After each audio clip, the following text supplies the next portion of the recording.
Hello नमस्कार ज्योग्राफर्स, कैसे हैं।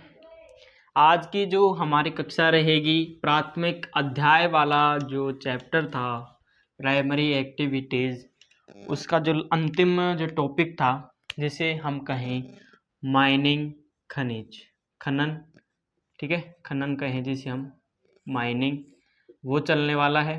ठीक है, इसी के साथ जो अध्याय रहेगा अपना उसको हम करेंगे पूरा। ठीक है, तो आपने एक चीज़ बताऊँ आपको, मानव सभ्यता का जो विकास हुआ सब, ठीक है, आरंभिक जो मानव सभ्यताएं थी, आपने इतिहास में पढ़ा हो कि आपने सुना हो, जैसे किसी खनिज के आधार पर अवस्थाएं चलती थी, टाइम चलता था, युग चलता था, जैसे ताम्र युग हो गया, ठीक है, लोह युग हो गया, कांस्य युग हो गया।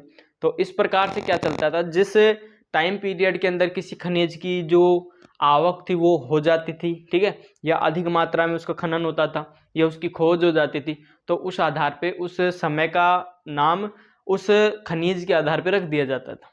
ठीक है, अब प्राचीन समय में क्या होता था, औजार बनाने में, बर्तन बनाने में या फिर हथियार बनाने तक ही खनिजों का उपयोग सीमित था। ठीक है, जब 18वीं शताब्दी के मध्य से और 19वीं शताब्दी के मध्य तक जब औद्योगिक क्रांति आई, उसके बाद से खनिजों का वास्तविक विकास प्रारंभ हुआ और उसके बाद से निरंतर इसका महत्व बढ़ रहा है। ठीक है, ये तो हो गई बेसिक सी बात खनिज को लेकर। अब खनिज कार्य को प्रभावित करने वाले कारक होते हैं दो प्रकार के। कितने प्रकार के होते हैं? खनिज को प्रभावित करने वाले कारक होते हैं दो प्रकार के। ठीक है, जो कि इसकी लाभप्रदता होती है ना, उसको प्रभावित करते हैं। लाभप्रदता दो बातों पर निर्भर करती है। कौन कौन से कारक होते हैं? पहला कारक मैं कहूं तो आपके आ जाएगा भौतिक कारक। क्या आ जाएगा? भौतिक कारक। ठीक है, भौतिक कारक हो गया जी। सेकंड आपके आ जाता है आर्थिक कारक। समझ में आ गया सर, आर्थिक कारक। ठीक है, दो कारक कौन कौन से हो गए हमारे? भौतिक कारक और आर्थिक कारक। अब भौतिक कारक में क्या क्या चीजें आती है और आर्थिक कारक में चीजें क्या क्या आती है वो देखना आप। बात करें पहले भौतिक कारक की। ठीक है, ये अपना भौतिक कारक तो हो गया। इसमें एक तो आता है क्या? खनिज निक्षेपों का आकार। खनिज निक्षेपों का आकार, निक्षेपों का आकार इसमें सम्मिलित किया जाता है। ठीक है, भौतिक कारक में आता है। नेक्स्ट आपके आता है श्रेणी एवं उपस्थिति की, श्रेणी में उपस्थिति की अवस्था। ठीक है, उपस्थिति की अवस्था, इसको इसमें शामिल किया जाता है। ठीक है, ये दो बातें भौतिक कारक में शामिल की जाती है। ठीक है, उसके बाद जो आपका आर्थिक कारक आता है, इसमें क्या क्या चीज़ें शामिल की जाती है सर? तो इसमें पहली चीज़ जो शामिल की जाती है वो आता है खनिज की मांग। ठीक है, खनिज की मांग को शामिल किया जाता है।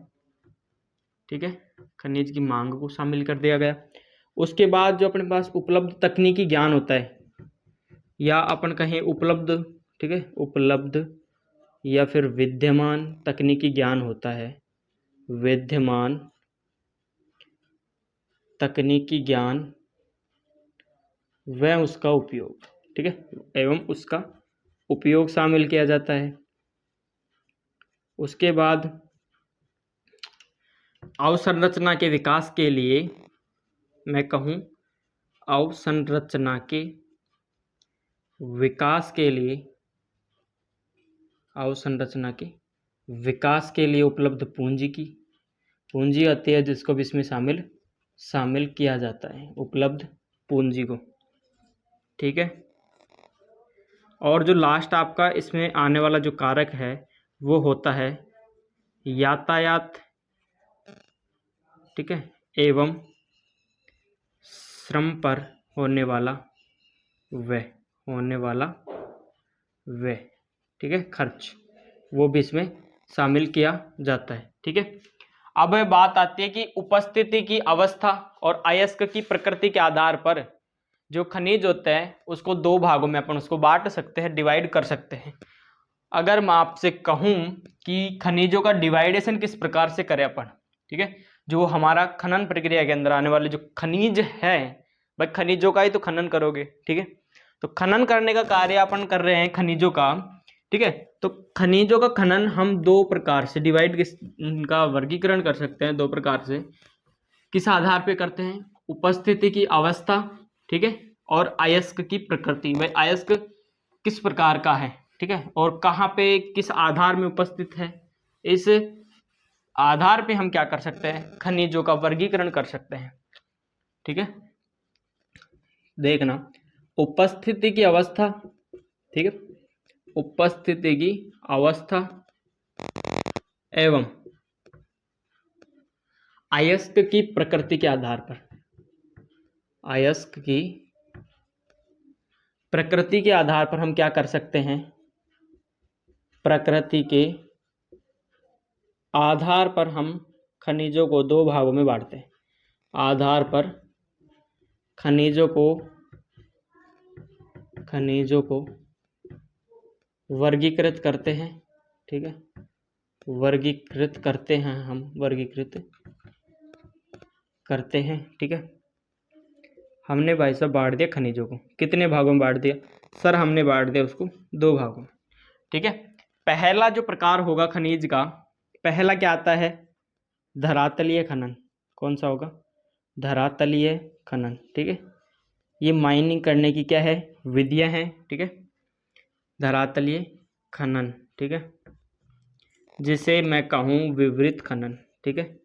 इसका दूसरा नाम क्या है? अपर नेम विवृत खनन, ठीक है साहब। आगे सुनना, आगे आता है भूमिगत खनन। भूमिगत खनन जिसे मैं कहूँ कूप की खनन, ठीक है, कूप की खनन, ठीक है। पहले समझना बेसिक धरातलीय खनन क्या होता है, कूप की खनन क्या होता है ना। धरातलीय खनन में तो क्या होगा? जो अपना धरातल है, ठीक है, ज्यादा गहराई में ना जाकर धरातल के ऊपर की जो प्रॉपर्टी होती है ना, उसके ऊपर आपको कोई खनिज मिल जाए, ठीक है, उसको निकालने की जो विधि होगी वो होगी हमारे धरातलीय खनन में, ठीक है। और अगर कोई खनिज बिल्कुल लंबवत धरातल की गहराई में मिले हमें, ठीक है, बिल्कुल नीचे अंदर गहराई तक जाना पड़े, उसके लिए ज्यादातर बड़ी बड़ी मशीनों का उपयोग करना पड़े, ज्यादा श्रम की आवश्यकता पड़े, ज्यादा मजदूरों की आवश्यकता पड़े, ठीक है, अतिरिक्त खर्च लगे उसमें, तो वो होगा हमारा भूमिगत खनन, ठीक है। अर्थात कम गहराई वाला होगा, अर्थात धरातल के आसपास मिल जाए अपने को, ठीक है, 500 100 200 मीटर के आसपास मिल जाए आपको, वो हो जाएगा आपका धरातलीय खनन। मगर आपको खनन के लिए बहुत गहराई में जाना पड़े किसी खनिज के खनन के लिए, है ना, तो वो होगा आपका कूप की खनन या भूमिगत खनन। भूमि के अंदर जो खनन होगा, गहराई में जो खनन होगा, उसे हम कहेंगे क्या? भूमिगत खनन या कूप की खनन, ठीक है।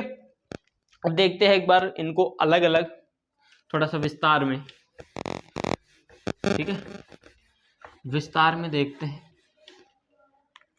धरातलीय खनन, धरातलीय खनन, धरातलीय खनन, ये हो गया हमारा धरातलीय खनन। इसका अपर नेम अभी अपन ने देखा था, अन्य नाम विपरीत खनन इसे अपन कहते हैं, ठीक है।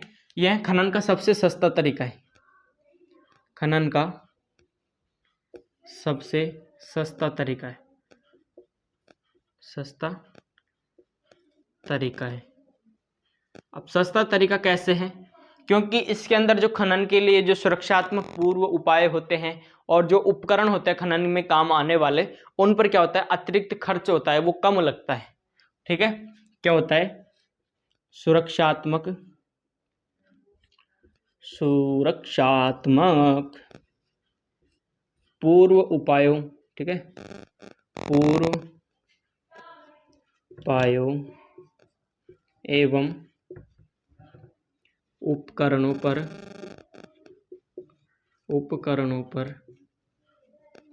अतिरिक्त खर्च क्या लगता है? कम लगता है, अतिरिक्त खर्च कम लगता है, ठीक है।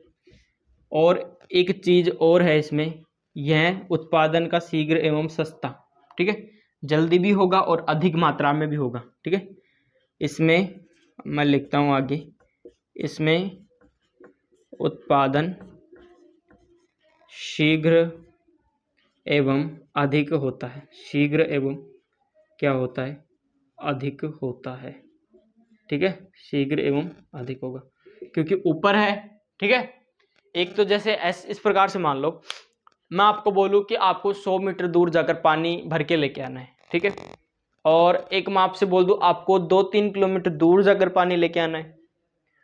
ठीक है, ये आपको दो काम दे दिए। अब मैं आपसे पूछूं कि आपको सबसे सरलता कहाँ पे जाने में लगी, 100 मीटर या 1 किलोमीटर? तो आपका जवाब होगा कि सर हमें 100 मीटर जाकर पानी लाने में सरलता हुई और हमने जल्दी भी लेके आ गए हम और अधिक भी लेके आते हैं, है ना। तो वही खनन में होता है, क्योंकि धरातल के ऊपर खनन होगा तो उसमें क्या होगा, सस्ता भी होगा या नहीं भाई, उसमें मशीनों की आवश्यकता कम पड़ेगी, श्रमिकों की आवश्यकता कम पड़ेगी। ठीक है, सस्ता भी होगा, अधिक भी उत्पादित होगा और जल्दी भी उत्पादित होगा, बजाय किसके, जो हमने देखा था भूमिगत खनन, कूप की खनन के तुलना में। ठीक है, ये तो हो गई इसकी बातें। सुरक्षात्मक पूर्व उपायों एवं उपकरणों पर अतिरिक्त खर्च कम लगेगा, क्योंकि धरातल के नीचे अगर अपन खनन करते हैं तो उसमें चीजों की ज्यादा आवश्यकता पड़ेगी। जैसे हम भूमिगत खनन में पड़ेंगे तो उसमें श्रमिकों की आवश्यकता होगी, लिफ्ट वगैरह की आवश्यकता होगी, सामान जो खनिज के परिवहन के लिए जो आपके आती हैं, गाड़ियां होती है, यंत्र होते हैं, मशीनें होती है। ठीक है, ऑक्सीजन संचार प्रणाली होती है। ठीक है, उनकी आवश्यकता भी पड़ती है। ठीक है, अब एक चीज आपको मैं बताऊं, आप नीचे 5 किलोमीटर गहराई में क्या कर रहे हो, खनन कर रहे हो, माइनिंग कर रहे हो, है ना, और एक आप कर रहे हो 200 मीटर गहराई में, 200 मीटर गहराई में माइनिंग कर रहे हो। अब यहाँ पे आपको ऑक्सीजन की आवश्यकता नहीं पड़ेगी, अर्थात ये नहीं कि सांस ही लेना बंद कर दोगे, वो मतलब नहीं है मेरा। आपको ऑक्सीजन अपने आप, उसके लिए आपको किसी ऑक्सीजन सिलेंडर वगैरह की आवश्यकता नहीं पड़ेगी। आप जो प्रकृति में विद्यमान ऑक्सीजन, उससे आप इस पे सांस ले सकते हो, जीवित रह सकते हो। मगर वहीं 5 किलोमीटर गहराई के अंदर आप जब माइनिंग करोगे, खनन कार्य करोगे, तो वहां क्या होगा, ऑक्सीजन का लेवल स्तर क्या हो जाएगा, घट जाएगा, और आपको आवश्यकता पड़ेगी किसकी, ऑक्सीजन सिलेंडर की। ठीक है, तो अपन कहें वायु संचार प्रणाली की आपको क्या होगी, आवश्यकता पड़ेगी ना भाई। नीचे क्या हो गया, ऑक्सीजन का लेवल गिर गया, तो इसके लिए आपको किसकी आवश्यकता पड़ेगी, वायु संचार प्रणाली, अर्थात ऑक्सीजन सिलेंडर वगैरह की। ऑक्सीजन पहुंचाने के लिए आपके साधन लगाए जाएंगे ना, मगर इसमें नहीं लगाए गए, तो एक चीज तो क्या हुई भाई, सुरक्षात्मक जो पूर्व उपाय थे उन पर अतिरिक्त खर्च कम हो गया ना। तो एक चीज तो अपन ने यहीं पे देख ली, है ना, भूमिगत खनन और धरातलीय खनन में। तो इस प्रकार से यह सस्ता है, अधिक उत्पादित होता है और शीघ्र भी उत्पादित किया जाता है। सबसे सस्ता तरीका है खनन का। ठीक है, सुरक्षात्मक पूर्व उपाय उपकरणों पर अतिरिक्त खर्च कम होता है, इसमें उत्पादन जल्दी भी होगा और अधिक भी होगा। वही अभी अपन ने एग्जाम्पल देखा था पानी वाला। ठीक है, ठीक है साहब, आगे आपके आता है कौन सा, आपके आता है भूमिगत खनन। ठीक है, क्या आएगा, भूमिगत खनन, भूमिगत खनन। ठीक है, भूमिगत खनन में क्या होता है, गहराई में होता है, लंबवत गहराई में स्थित होता है। अब एक चीज दिखाता हूं आपको, चीज क्या है, एक डायग्राम है, जैसे यहाँ पे ये अपना धरातल है। ठीक है, भूमि का धरातल है। अब कोई खनिज यहाँ पे स्थित है, खनिज यहाँ पे स्थित है। ठीक है, यहाँ पे कोई खनिज स्थित है। अब इसके लिए क्या करना होगा, यहाँ से माइनिंग प्रारंभ की जाएगी, है ना। तो क्या करता है, विधि समझाता हूँ आपको, ऐसे ड्रिलिंग की जाएगी इसमें। ठीक है, ड्रिलिंग करते करते यूं ड्रिलिंग होती जाएगी, यहाँ तक आ गई। ठीक है, अब ये भूमि ना धंस जाए, अर्थात जहाँ पे जो धरातल के आसपास जो जो भूमि है धंस ना जाए, इसके लिए वो क्या करते हैं, एक, जब से आपने देखा हो बोरवेल करवाते टाइम वो 8 इंच 10 इंच का पाइप डालते हैं उसमें, ताकि आसपास की भूमि धंस के उस गड्ढे में ड्रिलिंग जिसमें की है उसमें मिट्टी ना आके वो बंद ना हो जाए। इस कारण से वो क्या करते हैं, एक पाइप टाइप में लगाते हैं ना। उसी प्रकार यहाँ पे भी क्या करते हैं, एक चद्दर टाइप में लगा देते हैं चारों तरफ उसके। जैसे जैसे माइनिंग करते जाएंगे वैसे वैसे उसके लगाते जाएंगे, ताकि जो साइड में जो ये मिट्टी है, ठीक है, जो ये भूमि की जो मिट्टी है, मृदा है, वो धंस कर उस ड्रिलिंग किए हुए क्षेत्र में ना आ जाए। ठीक है, इससे क्या होता है, कई बार आपने खबर सुनी हो कि खादान में मिट्टी धंसने से इतने लोगों की मौत हो गई, इतने घायल हो गए। ठीक है, वो यही कारण होता है। कई बार क्या होता है, मिट्टी धंस जाती है, जिससे वहाँ पे जो श्रमिक काम करते हैं उनकी जान को भी खतरा हो जाता है। ठीक है, तो वो ये कर दिए। यहाँ पे उन्होंने क्या कर दिया, उन्होंने इसके चारों तरफ थोड़ा सा एक चद्दर लेयर टाइप में लगा दिया, जिससे ये मिट्टी धंस ना जाए। ठीक है, यहाँ से उन्होंने ये लगा दिया। ठीक है, जैसे आपने कभी देखा हो छत गिरती है ना, छत गिरती है तब वो क्या करते हैं, उसमें वो लिफ्ट टाइप में होता है, जैसे नीचे से मटेरियल डाल के ऊपर जहाँ पे छत गिर रही है वहाँ पे जाके डाला जाता है। तो वही सिस्टम इसमें होता है, लिफ्ट लगा के। ठीक है, तो जैसे भी जो खनिज प्राप्त होता है उसको उसमें डाल के बाहर निकाला जाता है। ठीक है, वहाँ यातायात की सुविधा अच्छी होनी चाहिए, प्रभावी होना चाहिए यातायात का सिस्टम होता है जो। ठीक है, अब जो ये श्रमिक होते हैं वो क्या होते हैं, इसमें कार्य कर रहे हैं। अब नीचे गहराई में खुदाई कर रहे हैं, तो यहाँ पे कभी गैस भी निकल जाए, पानी की व्यवस्था, पानी भी निकल सकता है, लीक हो सकते हैं दोनों चीजें, क्योंकि दोनों धरातल से निकलती है। अगर गैस लीक होकर अगर घर्षण कार्य हो जाए तो वहां से क्या होगा, आग बनेगी। ठीक है, आग का खतरा रहेगा इनको। ठीक है, और जैसे पानी से उनको बाढ़ का खतरा रहेगा, रहेगा या नहीं रहेगा। ठीक है, बाढ़ का खतरा रहेगा। उसके बाद अब इनका जो कार्य होता है ये क्या होता है, जोखिम भरा होता है। धरातलीय जो खनन होता है उसमें ये समस्या नहीं होती है। ठीक है, तो ये कार्य क्या होता है, जोखिम भरा होता है, जोखिम भरा होता है। ठीक है, जोखिम भरा क्यों होता है, जो भी अपन ने देखा भाई, गैस लीक हो जाए, जहरीली गैसें आ जाए जिससे उनका दम घुटने से उनकी मृत्यु हो जाए।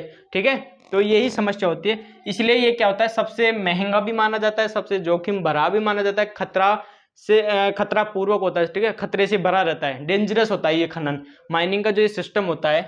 ठीक है, ये गहराई में होता है, इस कारण से यहाँ पे हर प्रकार का खतरा बना रहता है, खर्च भी ज्यादा आता है। ठीक है, अब अपन देखें उस चीज के अंदर एक बार आगे जो हमारा आता है, कुछ विशेष बातें होती है। कैसी बातें हैं, सुनना। अब खनन कार्य में क्या होता है, अभी अपन ने देखा, पढ़ा समझा आपने, तो इसमें श्रमिकों की आवश्यकता ज़्यादा होती है। किसकी आवश्यकता ज़्यादा होती है, लेबर की। ठीक है, अब विकसित देशों में क्या होता है, जो विकसित देश होते हैं वहाँ पे क्या है, श्रमिकों की जो संख्या होती है वो क्या रहते हैं, कम होती है। ठीक है, श्रमिक उनके पास क्या है, कम होते हैं। इस कारण से वो क्या करते हैं, खनन कार्य नहीं कर पाते, खनन कार्य क्या नहीं कर पाते, खनन कार्य नहीं कर पाते हैं। ठीक है, खनन कार्य नहीं कर पाते हैं, नहीं कर पाते हैं।